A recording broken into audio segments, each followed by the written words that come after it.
என் பெயர் சூர்யா, என் வீடு இந்தியா. இது வெறும் வார்த்தைகள் அல்ல, ஒரு ராணுவ வீரனின் இரத்த நாளங்களில் ஓடும் தேசிய கீதம்.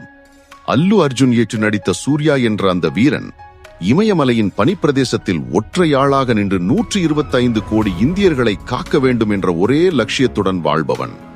அவனுடைய ராணுவ உடை என்பது ஒரு போர்வை அல்ல, அது தேசத்தின் நேர்மைக்கு அவன் கொடுத்த உறுதிமொழி.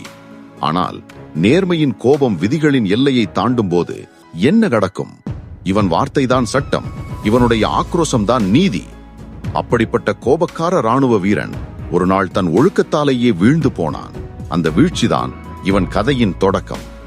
சூர்யா ராணுவத்தில் இருந்து ஒரு நாள் வெளியே வந்தான். அப்போதுதான் அவனுடைய கோபத்தின் முதல் வெளிப்பாடு மிக மோசமாக நடந்தது. ஒரு இரவு ஒரு கிளப் வாசலில் அங்கே ஒரு அரசியல்வாதியின் மகன் அராஜகம் செய்து கொண்டிருந்தான். நியாயம் தவறி நடந்தான். சூர்யா அங்கே ஒரு ராணுவ வீரனாக பார்க்கவில்லை, ஒரு நீதிக்கு கட்டுப்பட்ட குடிமகனாக பார்த்தான். அந்த கணம் அவனுடைய ஆவேசம் வெடித்தது. உடையின் கட்டுப்பாட்டை மீறி அந்த அரசியல்வாதியின் மகனை அவன் போட்டு அடித்தான், உதைத்தான். அங்கே நீதி நிலைநாட்டப்பட்டது. ஆனால் சூர்யாவுக்கு அது ஒரு புதிய சிக்கலை உருவாக்கியது. அவன் போலீஸ் ஸ்டேஷன் அழைத்து வரப்பட்டான். அங்கே அதிகாரி கேட்டார், ஏன் அடித்தாய்? சூர்யாவின் பதில் இதுதான், அவன் தவறு செய்தான், நான் அடித்தேன், அதை தட்டி கேட்டேன்.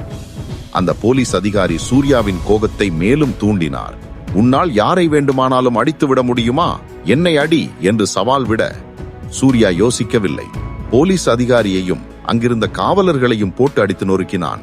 டேபிள்கள், நாற்காலிகள், ஸ்டேஷனின் பொருட்கள் அத்தனையும் தூளானது.